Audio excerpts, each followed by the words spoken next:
everybody, welcome to Smashing Game Time. We are two brothers that like to play video games together. This is day 3 of the 2025 Game of the Year. We have 3 categories today. Josh, this might be the longest Game of the Year coverage we've ever done. It's getting long in the tooth. I think we definitely bit off more than we can chew, especially with the holidays, with both of us having kids now. I think it was me being bullheaded and saying, yeah, the hard drive game awards, I'll edit those no time, and thinking I could do it in 2 days, and instead it took me a full week. I think that's what set us back. Well, then let's not include all the injuries and illnesses between the both of us at this point. Like, I don't know if you're watching visually, you'll see that I have like what appears to be like a cashmere sweater. No, this is actually a blanket. I'm not feeling too hot right now, but I said, no, what? The people have demanded day 3. We're gonna give them day 3. Damn it. And day 3 they are getting. That's right. We have 3 categories today. We've already gone through 6. We've got 3 today, 3 tomorrow, and then Game of the Year on Friday. We're finally going to finish it, and then we're going to get back to the show proper. And we've been busy outside of the show. I've been doing guest spots on podcasts here and there. I was just on a dad podcast. I think it's called Daddy Dialogue. I'd have to double check the name. But yeah, just talked about gaming and media consumption when it comes to raising kids, and that was a fun little chat. And I've got a few other shows I'm going to be doing here. So yeah, it's already gearing up to be a busy 2026. But let's not take too much time chit-chatting. Let's do we want to recap or just get into the categories? Oh, let's get right into it. They're like, no, we've listened to days 1 and 2 over and over again, guys. We just want to fucking hear some new shit. All right, let's give them the new shit. All right, everybody. So we have 3 categories. The categories today are Best New Character, Best Words of the Year, or Best Quote of the Year, depending on how you look at that, because some of those aren't actually spoken. And then Expedition of the Year. That's right. There were what? How many expeditions? Oh God, so many. So many expeditions, and we're gonna pick the best 3. We're gonna pick the best 3. But let's get right into the first one. This is Best New Character. And the nominees are Zoe and Mio, both from Split Fiction. Hazel Flood from South of Midnight. Catfish from South of Midnight. Benji from South of Midnight. Colin from It Takes a War. Cow? Josh, who is Cow? Did you nominate Cow? I did not nominate Cow. I did not nominate Cow. We'll get to the maybe. No, we'll eliminate them when it comes down to, because maybe one of us remember, but I don't remember putting Cow down. I don't remember writing Cow either. Mael, here, I'm just gonna say, hey, all these ones I'm getting ready to read are from Expedition 33. There you go. We've got Mael, Verso, Luna, Gustav, Ciel, Monoko, Renoir, and then the next bunch are gonna be from Dispatch. We've got Robert / Mecha Man, Blonde Blazer / Mandy, if you really want to get into it. Invisigirl, Coupe, Prism, Sonar, Waterboy, Beef, Roid, Flambe, Punch Up, Malevola, Phenomenon, Chase, and then we have one from Silk Song, Trobio, and I forgot to write one in. I'm gonna write them in. Grohl the Greats. All right. From episode 1. Do we know who Cow is? Can we just get rid of Cow if we have? That's good. I have no idea. I didn't put that there. I have no idea. Okay. Man, I'm gonna be honest. This is a year where this category is stuffed with a bunch of people from the same game. Yeah, I definitely think we should keep it to maybe 1 or 2. So just to start, because they have a lot of them, like Expedition, I'm going to start with them. My picks personally, I think, are Gustav and Luna.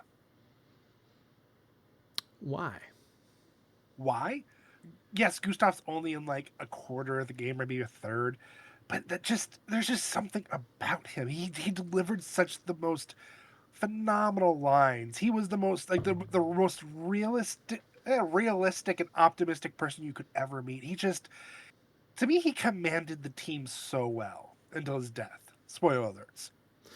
Yeah, in case you were like wondering, we're gonna get into spoilers. So if you're here listening to the podcast when you should be playing the game, skedaddle, get on out of here. Go on, get. So that's my personal pick for Gustav. And then for Luna, she once again just something about her. Like yes, like she's the brains of everything. She helped develop a lot of these things. She helped pinpoint where they should land. Figured out how everything is working right now. But there's just something about her background as a person, and not so much as this expeditioner. She just she, she honestly had a rough life. She basically was an assistant to her parents, who were both believers of the expedition and believers of science and figuring out the truth and stopping the gomage.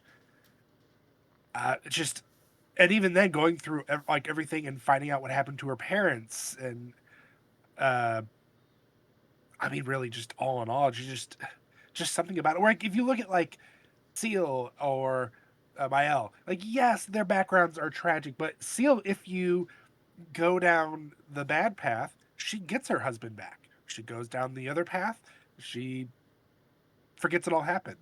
But Luna doesn't get anything good at the end. if Same you thing go, with Mael. I mean, if you go down the bad path, everybody gets what they want. Everybody gets what that's why they're all sitting in that sanctuary at the end. They're all happy and right. have what they Well, want. there. Well, but Luna doesn't have her parents. She only has Gustav back. I'm pretty sure the whole ordeal between her and Verso at the end, they get everybody back. Her parents may not be there like per se, but everyone gets what they the point of the bad ending is that you get to live in this world where you pull the wool over your eyes and you've got everybody back and you can just be happy and don't have to think about the future. What really that bad ending that a lot of that subreddit thinks is actually the good ending is completely goes against the game's thesis, which is you have to think of the future. If you don't think of the future, Yeah, we're just going to stall out and there's going to be nothing. We're just going to be it's what we find ourselves going on in here in the state. Everyone wants it to be the fucking 50s again. And it's like, no, man, things weren't that good gotta back then. They're not like if you and we're going to get into more of the expedition stuff in the third category today. But if you look if you look at those different journal entries from all those different expeditions, the best expeditions are the ones that are outwardly like, hey, this is for those who come after. We're taking care of business. We're getting shit done. And then yeah, maybe the funnier ones are like the bastards who are off getting drunk by themselves and like, it's over, but fuck it, we had a good time. And I think that really stands out when I'm looking at those characters, especially when it comes to the bad ending. And I'm yeah. gonna disagree. I think the two that stand out for me with Expedition 33, not just because they're the only real people, not to not to poop on all the Oh, painting people, but Mael and Verso, like they're just these. Verso's not real though. Verso's not real. Like Verso's a version of her brother before he passed, so he's not real in the sense, but He's a sliver because he lives through the painting because he painted it. He made that world. yeah. So I mean, at the end of the day, the only real people in the painting are Mael, the paintress, and then Renoir. Those are really the only three real people. Right, but even then, the paintress is living a false life. She wants to pull the wool over her head. She mourns for her son, and she doesn't want to move on. And then Renoir, he's like, "No, we need to end this madness. We need to move forward." Yeah, And he won't. But he's also stuck in the I can't move forward without my wife. I have to have her. yeah, he's it's kind of like what our grandparents did. Like grandma wouldn't take care of herself because she was too busy taking care of grandpa, and that would be it was a false narrative of like, well, I can't take care of myself, I'm taking care of them. It's like, no, no, no, no, Right. no, no, no, you can exist and do that. Like I get that, but also okay, so let's look here. I agree, we take Sayel out. I do like that she's afraid of swimming, and that draws back to her past, where she lost her husband and is it her child or her unborn child. Unborn because she was pregnant, I believe. Yeah, and she almost drowned. So yeah, I do like Yeah. that. I do think she goes. Monoko is really sad when you realize he's his dog. He's Verso's dog. Yeah. That's It's very that's depressing. it's depressing because you get that secret room in the manor, and you get in there and you see the little doghouse with Monoko written on it. And you're like, oh man, that's really. Uh. And you But it real also makes sense why he was so lovable he was too. so lovable, and then also it kind of like when you're playing when a kid is playing pretend with their dog can be anything. Mhm. Hey, Monoko's the dragon. Hey, Monoko's the horse. So the fact that Monoko has that ability to transform into any beast, using the abilities, mwah, I love it. But he can go. I still think there's a case for Renoir here. Man, I do think that third boss fight really just deflates him because I mean, honestly, he's this big bad, and he's just, I mean, I wanted that. Simon was so fucking hard and so difficult, and there was so much build up to it that I was like, okay, this Ren War fight's about to kick my ass, and then I just mean, I to thought, be yeah, over I thought for leveled. sure. I thought for sure because of how like they don't really explain it, entirely as far as what happened, but it's like Ren Wars drafts. He's locked all the way in the deepest, darkest depths of the drafts, and he was a very difficult fight. So it's like you would think with him being a Mael leveled character, you would think it would have been a more difficult fight, even if bringing in the painters to back you up. You would think. Didn't work out. No, No. his second fight was harder. Was the third fight for Ren War harder in New Game Plus? Did they like up the No, difficulty? I No. mean, Okay. no. I feel like Simon, that difficulty for sure upped up, and I wish I would have gone back the first time through to fight him because he was such a pain in the ass. Uh, but yeah, no, he even his second round or New Game Plus second fight where you fight him right before the painters, he was still more difficult in that fight than he was in his final fight. It was a very daunting fight. It felt like a really good, like, I think JRPGs have this tendency, or turn-based RPGs have this tendency where like the second to last boss is like a pain in the fucking ass. Like, was Final Fantasy VII second to last? Was that the scientist Jericho or whatever his name is, Janto? uh, Doctor, I forget his name already. Sephiroth's pops, his pops or Yes, whatever it was. I don't think he was the harder one though. I technically don't think he's technically the second to last is Genova or Finish Sephiroth or Final Sephiroth, whatever it is, That does or that's not all. final. Final's the final one, That's all one fight to me. All those Sephiroths in the and northern then cave. Genova. Yeah, Yeah, okay. Yeah, so I guess technically it would be. I'm gonna call him Doctor Dro, even though it's not Doctor Gero. It's Dr. gonna bother me Gero. now. We're calling him Dr. I guess starts Gero. with an H. He's part of the Red Ribbon Army. Yes. Uh, I say we get rid of Luna as well. I like. Isn't it Lune? By the way, you've been saying Luna. I'm Yeah, pretty sure it's I'm Lune. sorry, it's Lune. Yeah. You threw me off as well. Again, as sad as her story is, that connects with her parents. Her parents were these really, really smart people who, instead of getting to spend time with their kid, they were spending time with science and working on things so that their daughter could have this life after everything. And it's kind of sad. It's tragic because you're like, no, no, no, that was the life you were working to give her. You could have given her by just being there and not being into science. And Yeah. now she's She's consumed following. by it. She's consumed by it. She's following in your footsteps. She doesn't even wear shoes. Like, come on, you guys messed up. Very tragic character though. How funny how horny everyone is at the end of it. By the way, they're all like, "Well, I'm gonna fuck Verso. I'm just gonna fuck him." Well, let's be honest. We all wanted to fuck Verso. We all wanted to fuck Verso. I think we can take a break from cutting. I think we're down to 3 on Expedition 33. Numbers wise, that's where they would want it. We've got Mael, Verso, and Gustav left. We can come back. Let's go up to south of midnight because we got 3. We've got Benji, Catfish, and Hazel Flood. I'm okay with cutting Benji and Catfish. Benji is just a tragic tale, and we'll be hearing more from him later on in another category. Maybe not today, but maybe tomorrow. So keep your ears open. Catfish is a good, like, companion character. You ride his back through the bayou and get around your flooded town on his back, but he disappears throughout the game. And he's gone for a long portion, but he is funny. There's a few quotes from him. I don't know if I have them in best words, but there are. I think Benji also gets mentioned, so I'm willing to cut Catfish. Hazel was a really, like, I was surprised by how well written Hazel is. Just because she's caught in this weird spot between her dad's mom and her mom, and them disagreeing, and then like learning all these different things about like her grandmother and her dead aunt who died when she was a child.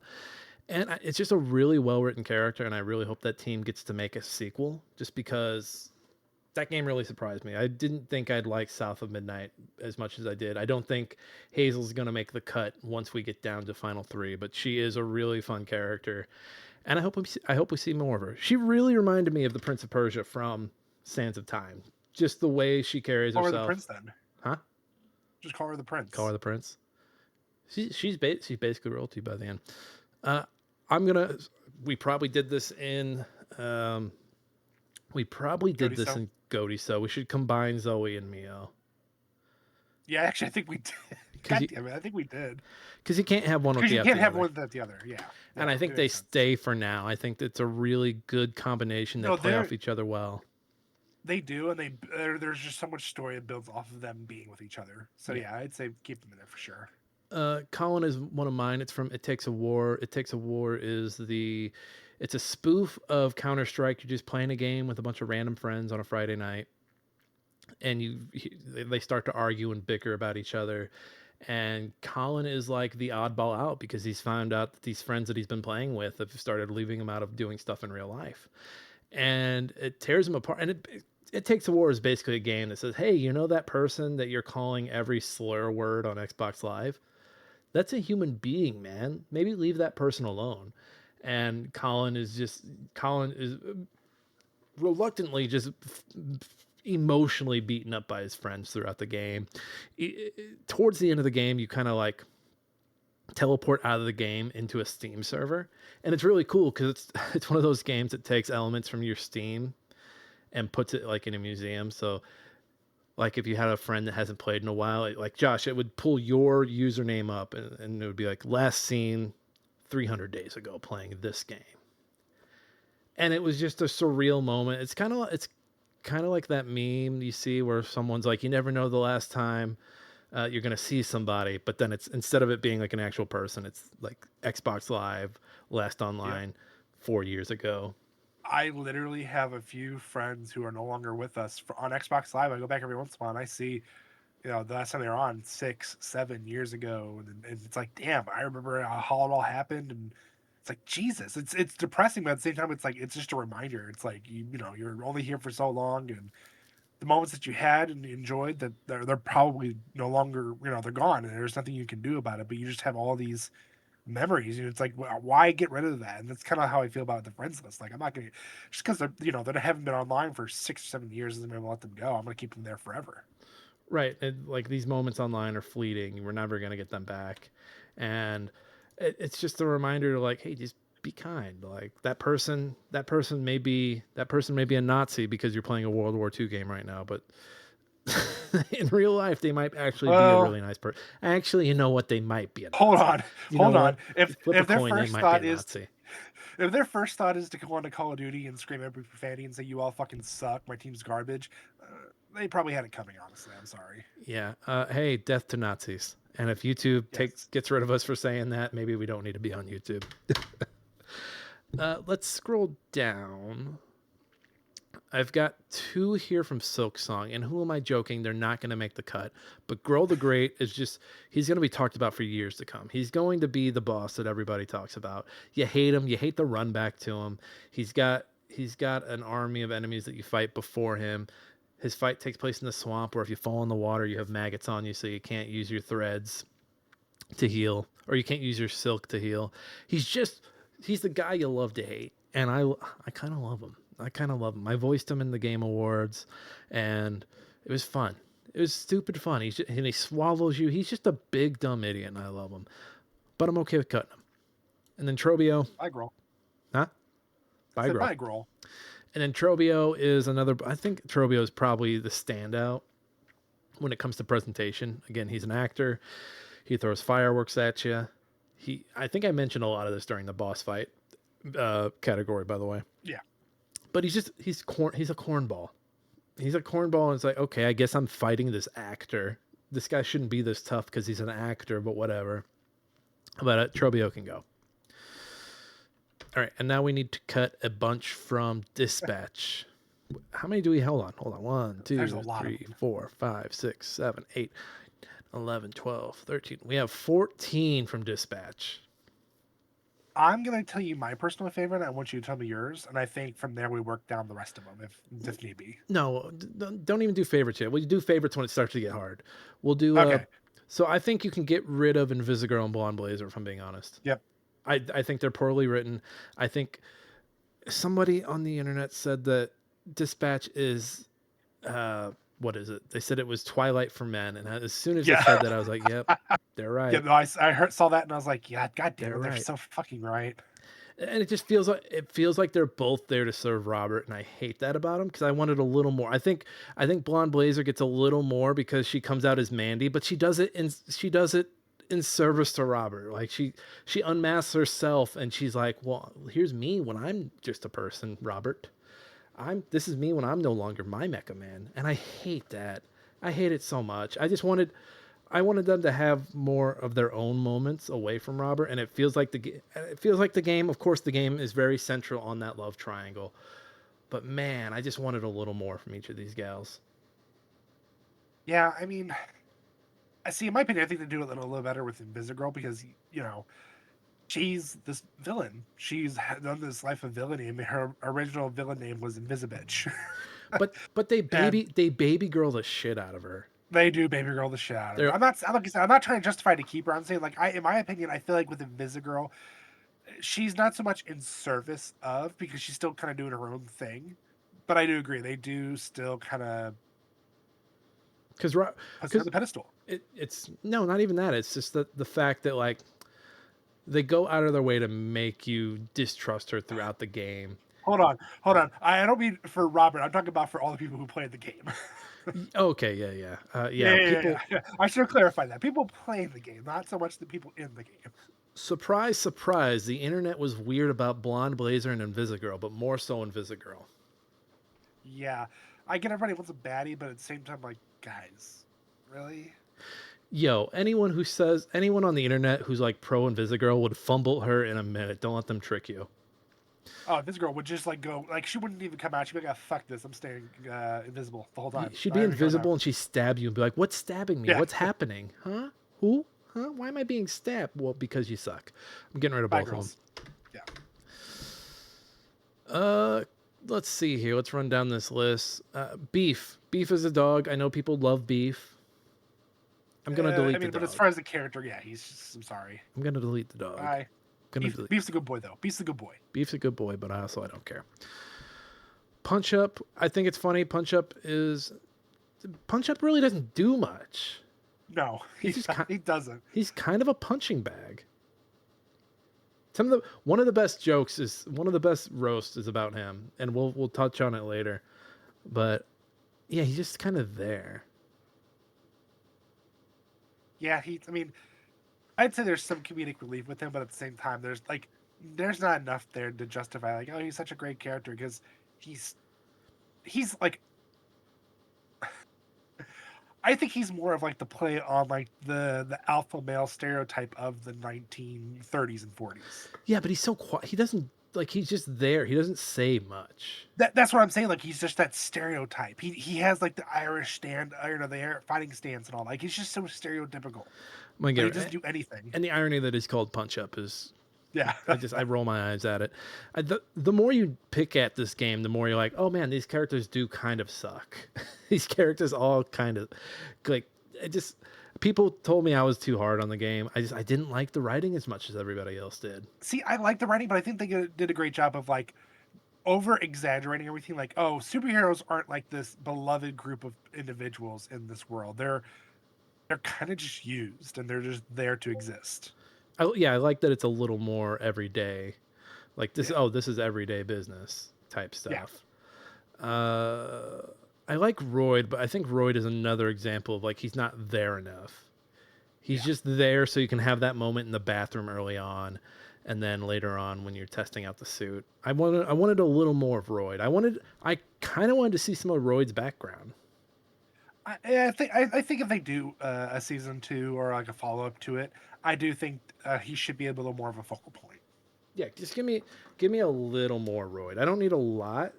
I just want to say I want to see what he was like before he got into the program because he was a villain, right? He was a little bit of a villain. Yeah, I think he was a little bit of a villain. So I'm gonna get rid of Royd. Malevola. What do we think of Malevola? I think she falls in the stereotype of players were a little too horny. They're all like, "Oh, I wish I could have romanced her," and it's like, okay, guys, calm the fuck down. This is not a romance. I mean, it has some romancing elements, but this is not a Sex with Hitler 3D, guys. We're not gonna peg the shit out of somebody to get information. Right. Hold on. I'm muting whatever Discord this is that's going off. Yeah, I keep seeing it. Weird. I thought I had that one muted. Oh well. All right. Uh, let's see. So we're getting, and plus she reminds me of, you know what she reminds me of, But the horned lady from Baldur's Gate 3 that everyone was goo goo for gaga yeah, about. yeah, I can see that. It's just the internet being horny again. Yep. You know who I did like, and people are probably gonna be like, "Of course you did." I liked Flambe. Phenomenon. I liked Oh, I liked Flambe, I but saw you. I liked Phenomenon. I think he's just a good. He's supposed to be this world's Superman. He's a Boy Scout, and he's the Yeah. foil. He's the foil to Robert. He's that character that everyone thinks is like, this is the hero. This is who you should strive to be. But the thing about Phenomenon is he's only skin deep. Like, he's super, but he's dumb as a box of fucking rocks. And then Uh he huh. gets dumped in the middle of the game, and he becomes this like emotional wet blanket that, yeah, I think at one point you find him laying on a car that's like all smashed up. Yep, and he sits up and he literally at one point goes, "I think I shot up too fast. I shot glass all into you," and he did. You did. Did you add him or Waterboy to your team? I honestly preferably went Phenomenon because as much as Waterboy deserves a chance, I can't get over his fucking voice. I could not. Oh, doesn't he have that throaty? Yeah. And he's always wet. He's gross. Yeah, because the game at one point, like, all hell breaks loose, and you get whoever you didn't add gets added, and Phenomenon's just fucking flying circles around everyone. And there was a moment where I was like, man, I kind of wish I would have gotten Phenomenon. I might have passed a few more of these shifts easier with him. Yeah, apparently he has a better connection with everybody. He's fast. He's fucking Yeah, fast. apparently with him and two other ones, I can't remember who they are, you can max out your shift with them. Really? Like they'll 100% successful rate. Yeah, apparently it's something in there. I'd have to go back and see what they said, but it's possible.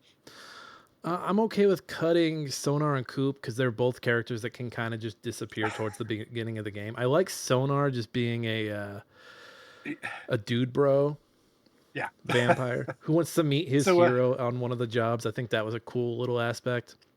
I didn't know he was so voiced by, who's that, Penguins or whatever that YouTuber is, the guy with the yeah, so beard and the it's long hair. yeah. Uh, my favorite part is when he gets handcuffed to the gym set. Well, what happened there? Was it Prism or was it Coop? One of them handcuffed him there I think it because was. they're like, "Hey, do you want to see something?" I think it might have been Coop. It's been a little bit. It's been a little bit of time. Yeah, it's been a hot minute, but I laughed at that so hard because it's like, dude, you fell for that. You was your own fault. We'll send somebody down there shortly. So I'm gonna cut both of them. I also think we can cut Prism. I like her as a character. There's something about a superhero or a supervillain that's also a pop star. I'm like, Yeah, yeah, of course they would be, because we live in a world where you have to be everything. So I do like that aspect of Prism. And then there were 5. We're down to the men, which, say what you will about us.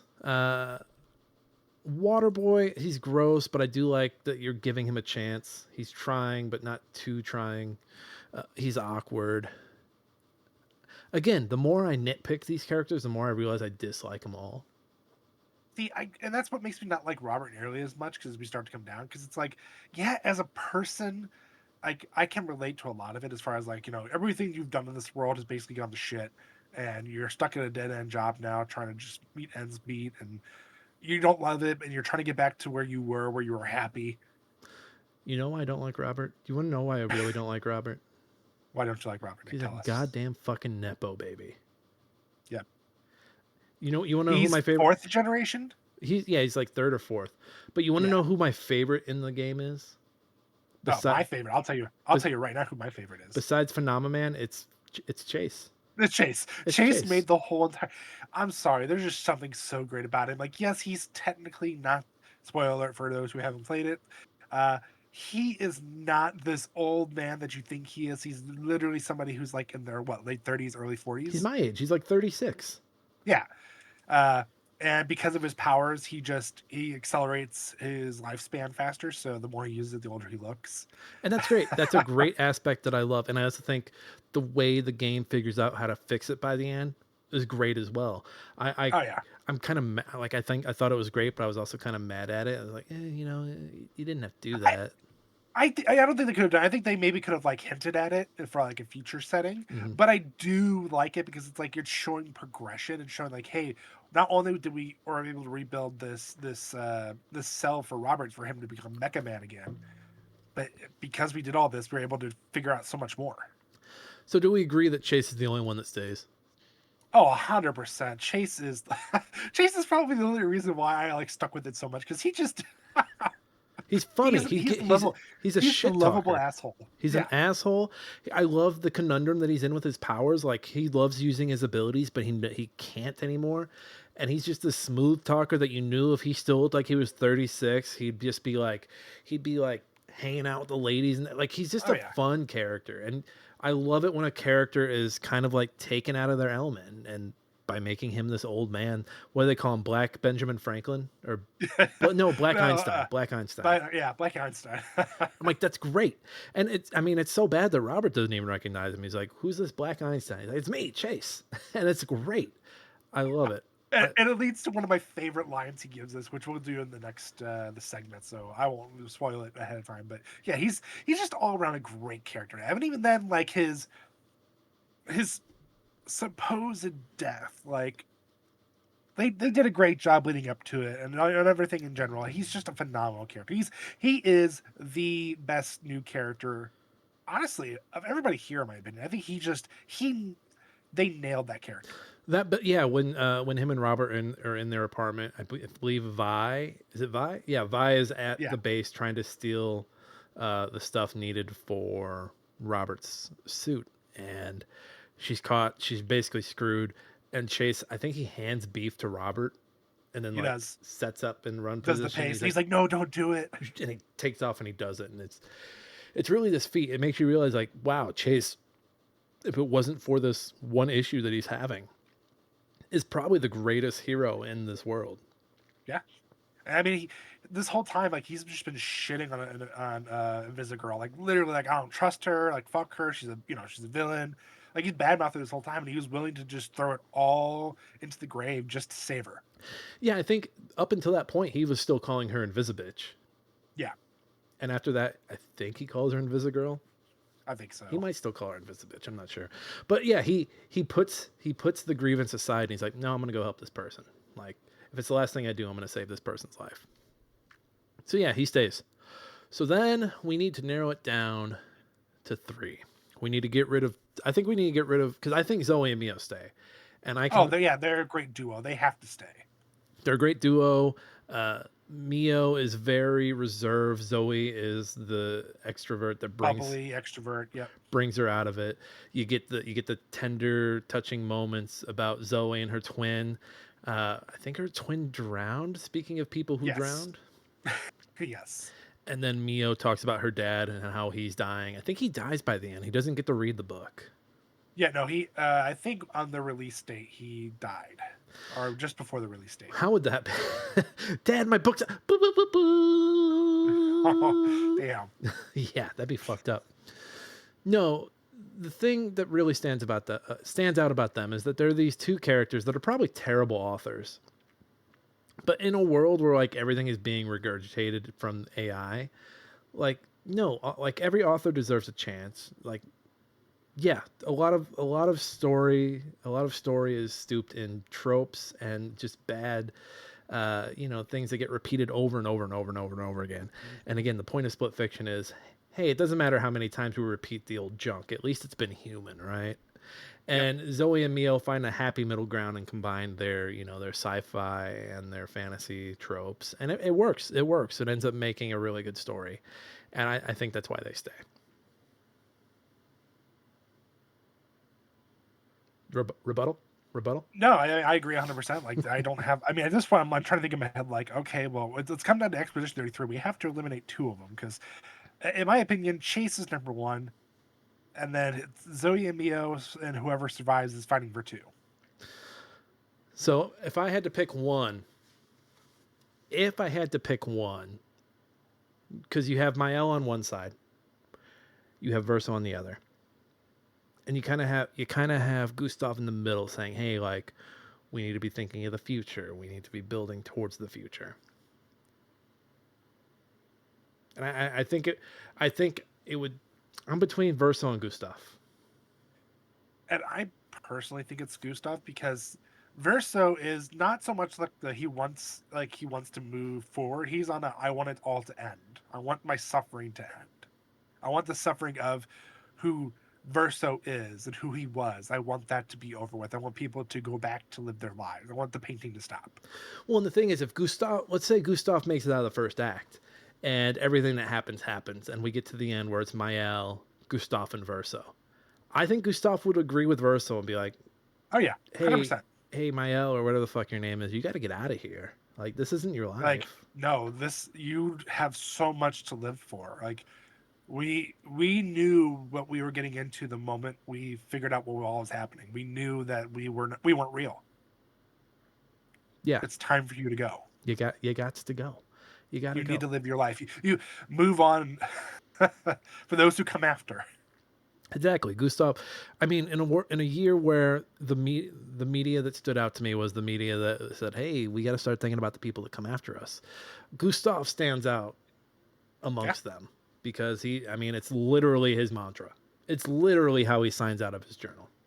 I mean, even as even as he was facing death, he literally was like, you cannot stay back. You need to keep going forward. Exactly. My death is nothing but a little step in what we need for us and for mankind. So I think he goes. I think Mael and Verso go. Gustav stays. I think you're right. I think we put Chase up top. Just because I mean he's only got so much screen time and he does a lot with it. He dominates everybody else. I don't care. It's the same with Gustav though. Like they have so limited screen time, and yet they have such a huge impact. Well, and Chase also, I mean, he kind of does the same thing as Gustav. Like, sure, he's 36 and he should technically have a lot of time left, but he's like, well, no, I've only got so many uses of my power left. When I actually use my power, I'm going to do it to save someone who still has time, and that's what he Yeah, does. That's what he does. So I think I think Zoe and Mio. I think Zoe and Mio won at Goaty, so if I'm not mistaken. I think they did. So I think with the additional time spent on games, I think you got Chase at number one, Gustav at number two, and Zoe and Mio at number three. Don't you agree? 100%. Well deserved Yeah, for everybody. really good. So yeah, three Zoe and Mio. I'm just gonna call them ZM. They're ZM. No, they need a fun name. It's hard to combine their name. Zomio. They're Zomio. Zio. Zio. Zio. At three we have Zio. At two we have Gustav, and then at number one we have Chase from Dispatch. Woo. Ooh. This next one, I don't think will take that long. We only have so many quotes, and I'm already going to tell you, Matt's quote from Midnight Murder Club. It's not going to make the cut. It's not, but I wanted to put it in there because that's why I asked you. I was like, it was 2025, wasn't it? That was 2025. It was very early 2025. It just It made was, the but it cut. still cracks me up because it's like, fucking damn it, Matt. It still makes the cut. Let's get right into them. This is best words of the year. So these are just quotes from games we pulled. They were either spoken or they were written. In the case of like games like Silk Song. Let's just get into these. The nominees are, and I'm going to do my best reading these. You ready, Josh? Let's do it. All right. Vector, the crocodile-led detective of the Chaotix Detective Agency, unable to pay his bills, find a clue or a date. Omega pre-race taunt. I hated that. I hated reading that. That was very robotic of you. You made me read that. No, I did not make you read that. That was very robotic. Do I need to take over the reading? Go ahead, do that one because I don't know what they're going for there. I don't know either. That's you who wrote that. Omega pre-race taunt. You wrote all of that. Yeah, that first one, that's all you. I didn't put that on there. I don't even know what the fuck Omega is, Josh. Maybe it was was it JMO? Maybe. I don't know that would one. make more sense because I don't know that one either. I don't That's know why I was that like, I one. thought that was you. Did Because JMO? JMO asked us if he could add other ones. We're like, yeah, go ahead. I don't know this one. I don't know this one at all. I thought that was you. That's why I was like, Nick's gonna read that one. You just read that terribly. Like a Vector. robot. Like it was like awful. Vector the Crocodile, lead detective of the Chaotix Detective Agency, unable to pay his bills, find a clue or a date. I don't know what game that is. Is that like the Kirby Racer That's game? that. No, I think that was that racing game that they were talking about. Well, it's J-Mo, you're haunting the show. You're not even here and you're haunting the show. I'm getting rid of it because we were like, what is this? Huh? Who? I thought it was you. You were like over here. Yeah, it's Josh. Josh, you made me read it. I didn't make you read We, shit. we were both ready to kick each other's teeth in. We were like, what the fuck did I just read? What the fuck was that? Well, Who is because I'm confused, Omega? I'm sorry. Who is Omega? All right. Who do you work for? All right. If saving you means losing you, then so be it. Renoir to Verso. Expedition 33, in case you're wondering. For those who come after, from Gustav. He says it to Mael, but he says it to everybody. It's kind of his He thing. does, but I think it's more like it hits you more because it's like it's the final thing he says. There is from Chase to Robert in Dispatch. Why are you accepting hugs from old men you don't know?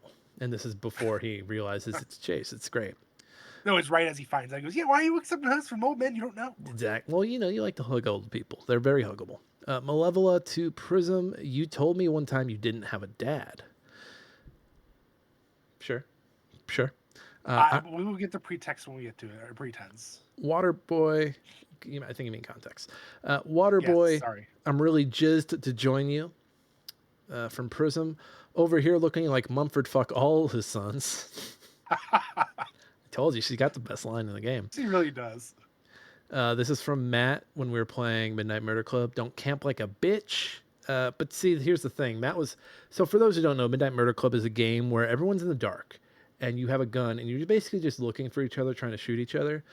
So Matt would find a little corner and camp in it. But then... So he's camping. He's camping. But if you killed him, you were camping. Yep. Moving on, say hello to Mr. Hammer. Hello, Mr. Hammer from Mio and Zoe at Split Fiction. Another one from Split Fiction, probably one of my favorites. But I can't dance. And then Zoe responds, but your monkey can. When they can transform, it's one of their fantasy worlds. Yeah. South of Midnight, somehow the tree took pity, and somehow Benji became the tree, but he never forgot the brother he loved who did this to him. Now scuttle up Benji like a squirrel now. I put those separately, but you can basically combine them. They're the same quote. That's the Catfish from South of Midnight. Sir, your cellar has an ant problem. Hornet from Silk Song. Those who know, I'll get the context to that in a minute. Trobio from Trobio and Silk Song. Experience tells me even gods can fall from Hornet and Silk Song. And then I believe this is from like the little description of the character. She called us daughters, called us divine. She lied. The first sinner from Silk Song. A lot of good quotes here. I'm deleting Matt's quote. That's fine. I just wanted to jokingly put that there because it just cracked me up that he literally said that as he was camping the whole time. He was the one camping like a bitch. It wasn't us. Yeah. It wasn't us. We were running around. I admit at one point I think I started camping because of his camping, which forced him out of it. But once we killed him a few times, then I quit doing it. Right. I died a lot. And it's because I wasn't camping. I wasn't doing what he was doing. I'm better than him. All right. If I were so I'd probably cut these South of Midnight quotes just because the whole Benji thing is really going to it's going to come back in another category. But I like that line from Catfish, and it's right before the song plays, so it's so fresh in my mind every time I think about it. Going to cut those. I'd be okay with cutting the you told me one time you didn't have a dad. The context to that is she literally makes a joke like, "Oh," or something about a dad, and she goes, "You don't have a dad," and she goes, "The fuck you say to me?" Yeah, Like all pissed off, and you like they literally know told you. me. You told me that. Yeah, I remember that. There's so many other lines, and that one's just kind of it's there. And it's funny because it was just very much like it's like, oh my god, this is like it's so weird, stupid, but it's a weird thing to great. lie about. Yeah. You literally told me you did not have a dad. I mean, front runners, obviously, for those who come after. Yeah, I think I'd be okay with the if saving you means losing you, then so be it. It's Renoir realizing with Versa like I can't, this is before Renoir wakes up, and he's like, I'm trying to save you. I'm trying to save your mother. I'm trying to do all of this, and because you're not there to help, you're just I have to move on. That means getting rid of you. Right. Yeah, it's one of those quotes that the second time you go to play it, you're like, "Oh shit. Oh fuck." And it makes you think more too, because it's like at that point Renoir doesn't realize that he's asleep or uh he's trapped in the painting with the paintress. He's locked away. So we can get rid of it. Yeah. Uh, so I'm gonna go through some of these Silk Song ones. Trobio we can get rid of. When he pops out, he says Trobio, and it's really cute and it's fun. It makes that fight a little more fun. It can go though. Sir, your cellar has an ant problem. So there's a moment where you were in I think it's called the halfway home or the halfway inn, and it's one of like the central areas where you just kind of rest and like you can buy drinks. At one point, you need to buy an ingredient to be able to. You're gathering all these ingredients to get this Mm. oil so you can upgrade your needle. And the barkeep's like, "Oh shit, I've got some in my cellar. Here, give me this much money, and I'll let you go get it." And so you go to get it, you pick it up, and then you're immediately attacked by like a swarm of ants, and you have to fight your way out. And it's a pretty tough fight, especially when you're not expecting it. And I Yeah. made the mistake of not saving at the inn, so I Mm. I died and had to like run back from I think, oh, where was I running back from? Probably like, oh, blasted steps or something. So I hated that moment. But then after that, I was like, okay, well, let me sit my ass on this bench right out here. So if I die again, I'm not trekking across the map. It's just a funny moment where Hornet's just being snarky, and I like it when Hornet is snarky. But I think Hornet's better line is experience, and it's not even the full quote. I just pulled this part. Experience tells me even gods can fall. And it kind Basically, of goes hard. it goes hard. It goes hard. And again, now that we know that this is a sequel and not a prequel, you're like, yeah, Hornet's aware of a lot of the stuff that went on in the original Hollow Knight and is Yep. bringing that pretense with her. We can get rid of the first center one. I just thought it was kind of a it calls back to the themes of Silk Song about religion and the things you believe, and like when your time comes to end that time with that organization or that time with those customaries, how hard life can be after when you've put so much into that thing. Yeah, so she called us daughters, called us divine. She lied. It's one of those lines where it's like, oh, this person has been scorned and they are pissed. They are really upset. But it can go. I think the experience tells me even gods can fall is a really good line. I believe she says that to Silk. Not Silk. Oh, what's her name? I'm blanking. Oh, Lace. I believe she says that to Lace, if I'm not mistaken. All right. Um, Waterboy, as I said, he's an awkward guy. And when he joins you, when you're really excited, you say, "I'm really jazzed about this." He flubs the line, and it's the worst fucking line you could flub. I'm really jizzed to join you, and it's just one of those instant like cringe moments. But we can cut it because my favorite dispatch line, my favorite my favorite of them all comes from Prism. It's during the meeting where things get heated and Robert does his big speech about fear and stepping up and overcoming obstacles. And it's Prism talking to Punch Up, and she says, "Over here looking like Mumford fucked all his sons." Just a good fucking, it's a good fucking shut the fuck up line, Yeah. and just the fact that it comes from her, like this pop star, who probably you know has hung out with Mumford and or his sons. Yeah. Uh, Split fiction ones we can probably cut both, right? Yeah, I mean, I do like the but I can't dance, your monkey can, because it's just very much like out of context. You're just like, what the fuck? It's a very funny moment. If you haven't played Split Fiction, go cut it. And then Mr. Hammer one's really Go cut good. it. They're both just really good moments that like really play off the dynamics of the introvert and But the extrovert together. but you want them to go back and cut it? Cut what? You literally said if you haven't played uh, Split Fiction, go back and cut it. Go back and cut up the rug with them. Dance with that monkey. All right. we've whittled it down to 4. I told you this would be a quicker one because the next one takes a little more work. We need to cut 1. See, I think if we're gonna cut one, I think as much as I love the chase to Robert, it's funny and it's just very much like it's so true. It's like I think you're right with the Prism one. It just hits so much harder. They're very much a big like I'm gonna clap back and I'm gonna clap back with both my cheeks. And she she shuts him up. Yeah, So we can get rid of this Robert and Chase one. yeah, And I think this is the order right here. I'd be okay with that. Yeah, So at number 1 for those who come after, right? Gustav Tamaels. He's dying, by the way. He's dying. Dying. Over here, looking like Mumford fucked all his sons from Prism and Dispatch. And then Experience tells me Gods Can Fall from Hornet and Silk Song. 3rd place, Hornet. 2nd place, Prism. 3rd place, or 1st place, Gustav. There we go. Make that a little bigger. All right, Josh, one more category. let's do it. You ready? For those who come after. This is the big one. This one is for all the marbles. This category is Expedition of the Year. And the categories is everybody. The nominees are everybody. Yeah. I mean, there's 33 through 70. 84. No, there's 33 through 70 because I think they do it right, yeah. every year to an extent. And then 78, 81, 84. And I guess double O is in there. But does the 00 expedition really count? I mean, technically, because it kind of sets it all up. All right, Josh, add them to the list. I kind of regret even saying that now, but it's okay. We'll fly through a lot of these really quickly. It's just a little more work.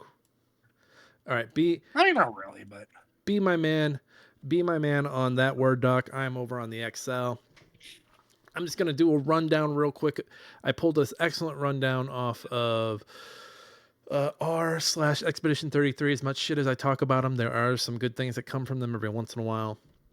Yep. So quick update: Expedition 00 named as such. They didn't quite know how the Gamage works, so being the 0 group sent was their thing.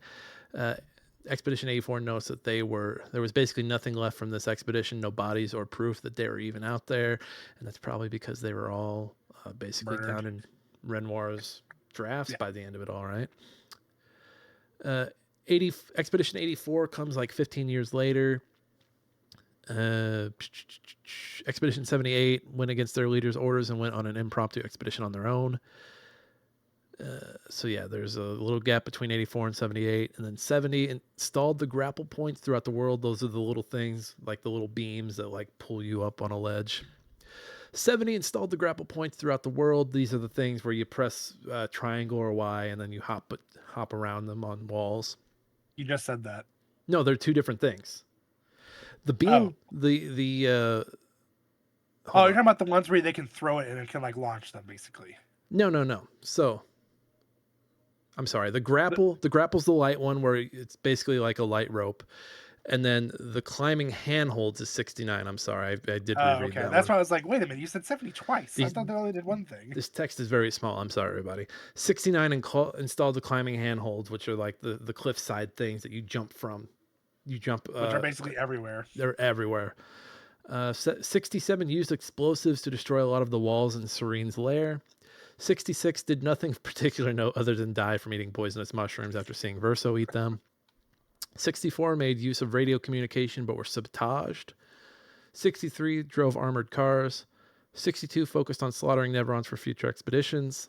60 were muscular old men that were also entirely naked, got through the barrier to the painters purely through sheer muscular strength, and discovered the truth of the world.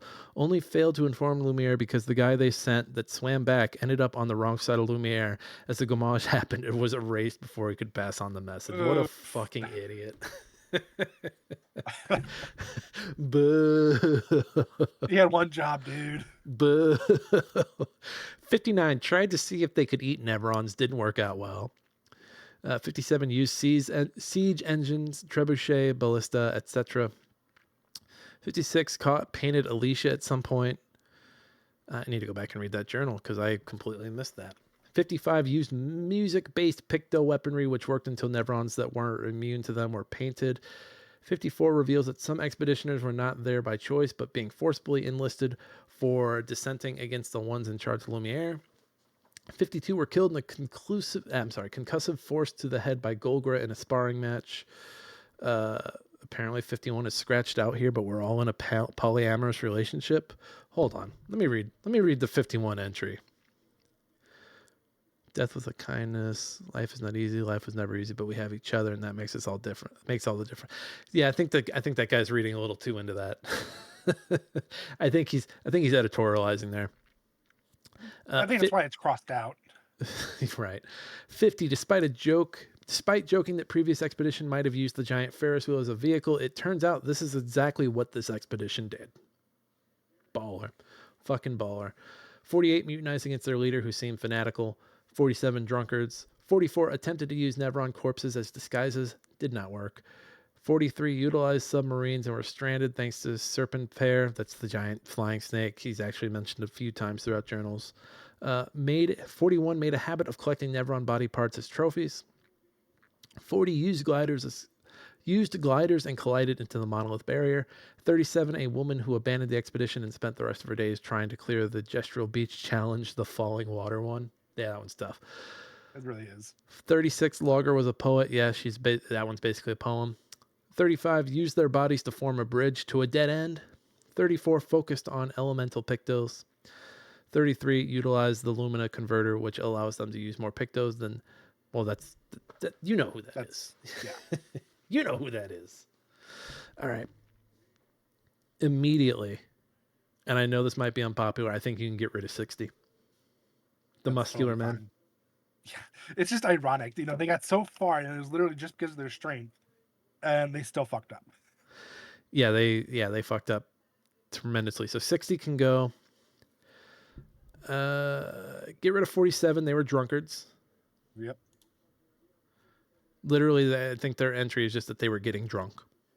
Yeah, that's literally it. They're just cheering, and they're again like I really hate those expeditions that are like, woo, like we're just gonna live it up. This is it. Like those that get romantic about life at the end. Like they kind of missed the point. I feel like they kind of missed the point. They're like, yes, you can be romantic about life, but man, you kind of gotta think about not to beat a dead horse. Kind of gotta think about those who come after, right? Yep. Who stands out to you? Who do you want to get rid of? Let me pull up my list. To get rid of, I kind of feel like where is it at? Sorry, I'm trying to find them. The Expedition 63, they drove the armored cars, because you realize really quickly, depending on where they land, it almost is like, what's the point? There were no boats. And I do love that a lot of these older expeditions, it kind of feels like Final Fantasy, where they mention something that you would have done in an older Final Fantasy game. Like there's the elemental powered one. I think that was 34.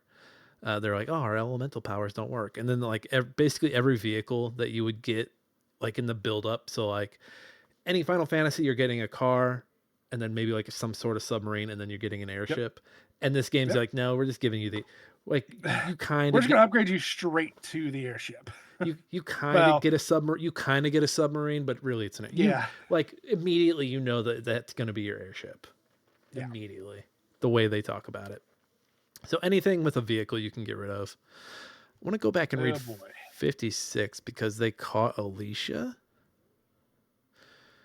Lizette, 56. In my youth, I mistook drama for passion. Simone helped me understand the difference, opened my eyes to an entirely different way to experience the world.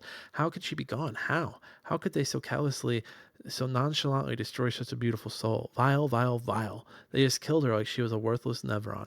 Those cold-blooded, treacherous, despicable parasites. But my trap worked. We caught one of these white-haired bastards. She looks human, but I know she's a monster. She refuses to speak, but I'll make her talk, and then I will feed her to a Nevron.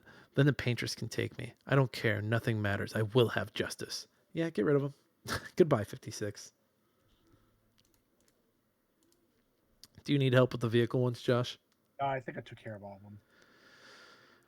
of them. And I think anyone who ate something and died or ate something and failed can go. So you can get rid of 59, who ate Nevrons and got sick. Who? 66, I think they're the ones who ate the mushrooms. Yeah, Verso was eating mushrooms with them, and he didn't think to tell him, "Hey, don't eat those mushrooms." I think we can get rid of 36 because it's literally just a poem. Yeah, it's beautiful, but yeah, it can go. Like, Doesn't really help. of course, like the next generation's gonna need poetry, but maybe not from you. you're you're trying to save the world, man. You know what? I kind of one of my I've got I've got two favorites. So I think we agree 33 is gonna stay, right? So yeah, it has to. Like that's the whole premise of the game. You are the Expedition 33. I've got two that really stand out Okay. outside of 33. So I think 35 is very beautiful. 35 is they use their bodies to form a bridge. Of course, it went nowhere, but they still use their bodies to form a bridge. And I think that's great. Because I know the area that they're in. It's the area with that giant honey looking thing that hangs upside down. That's very just unsettling. Yeah.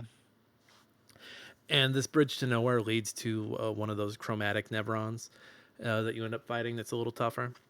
And again, I just think it like, and that part of the game is very eerie, and just the fact that they were all dying right there, and they're like, no, like we don't know what leads to this other side, but let's make a bridge anyway. That's the most selfless thing they could have done, and I like that. I like that. So I think 35 Okay. stays for now. 34. Let me reread their journal here real quick. Looks like our elemental focus strategy didn't pay off. Who would have thought some Nevrons would be immune to every element?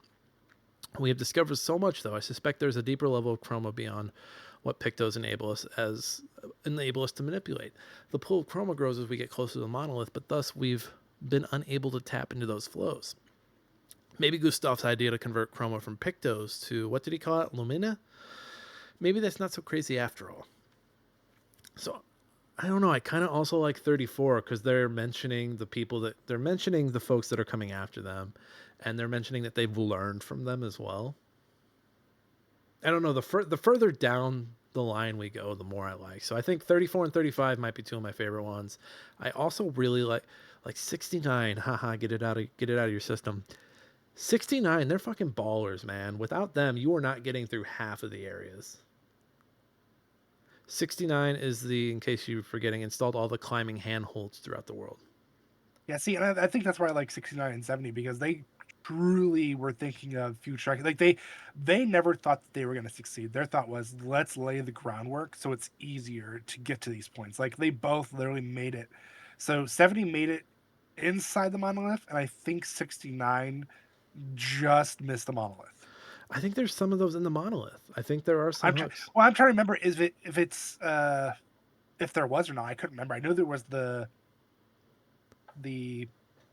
crap the grapple points. I knew those were there. I couldn't remember if the climbing ones were there. I think they are. So I think you're right. I think at this point we can get rid of everybody except for 33, 34, 35, 69, and 70. Just because the rest of them, I'm just like, who cares? Like, used like the only other one that I was thinking was the Ferris wheel one. Which that's a vehicle though, and they didn't really make it that far. No, they didn't. And the fact that they made a really awesome Ferris Joke. wheel and then ended up not getting far with it, and the fact that Gustav is just kind of joking that an expedition used it. Is he joking or is he just? Gustav feels like an expedition historian, where like if you asked him about any expedition, he could just pop it off of his head, like, oh yeah, Yeah. 54, they were enlisted and they didn't want to be there, or like 57, they were using trebuchets and ballistas. Like he would just know that shit. Yeah. So yeah, I think you can get rid of. I Yep, did. I there already we got go. rid of the rest of them. So then And then we're five. I think it's so 33 is obviously number one because Yep. they beat it. So then it comes down to who are we getting rid of? So, and this is where you're probably gonna go against me, but I do think 69 and 70 are 2 and 3. They literally did something that you utilized throughout the whole entire game. And it's the fact that And they they knew, truly sacrificed themselves knowing that we're not gonna be the ones who finish the fight. Someone else is gonna have to do it, but we're gonna lay the groundwork. and that is baller as shit. I do like Yeah. that. And as cool as 35's bridge is, and as cool as it's to see some overlay between 34 and 33, I do agree.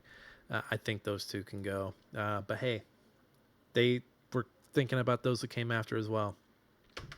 I think that's the order. I think we got through that faster than I thought we would. Oh, it was much faster than I thought. I thought for sure we were gonna be stuck on it for a hot minute. Again, I want to thank that Reddit user real quick. That is Chemical Cat. Thank you, Chemical Cat, for that awesome like breakdown. Because I read all those journal entries and I was like, that's cool. I remember like a handful of those. Yeah, no, I can remember every single one off the top of my head, so that really helped. So thank you. Thank you so much, Chemical Cat. So yeah, Expedition of the Year. We have in third place Expedition 70, second place Expedition 69, and then in first place Expedition 33. I mean, hell, the game's got their name in it, right? Yeah. It's they said the name. They said the name. They said the name. I wish someone would have turned to the camera and said, "We're fighting Claire Obscure, and we're Expedition 33," because there were enemies called Claire Obscure. Get it? Get it? I did my part. We did it. All right. Hey, we're through day 3. We had 3 awesome categories. Let me run down those real quick. We had best new character in third place Zoe and Mio, in second place Gustav, and in first place Chase from Dispatch. We also had best words of the year. In third place we had experience tells me even gods can fall from Hornet and Silksong. In second place we had over here looking like Mumford fucked all his sons from Prison and Dispatch. And then in first place, for those who come after, right? Gustav Tumael in Expedition 33. And then our last category today, Expedition of the Year. In third place, we had Expedition 70 for all of the light rails that they put up. Expedition 69 came in second place with all of the cliff grapple things. I forget exactly what they're called, but you know what I'm talking about. You're jumping from them. And then in first place, who else was it going to be? It was Expedition 33. They did Questions it. that. They brought it home. Hey, we've got 2 more days, Josh. You excited? Yeah. Tomorrow. I just had to clear my throat. I'm excited. Tomorrow's categories are really cool. I'll tell you about them real quick. We've got the new Silk Song, pretty self-explanatory. We've got Best Noise, and then we have Song of the Year. That is the most fun category because we just get to listen to music and have fun. So, let's get out of here. Everyone follow Smashing Game Time wherever you get your podcasts. We have a website, smashinggametime.com. Go check that out. Let's get out of here, Jess. Let's go. Let's go get ready for this next day. Everybody, this has been Smashing Game Time. I hope you had a smashing great time. We'll see each and every one of you next time.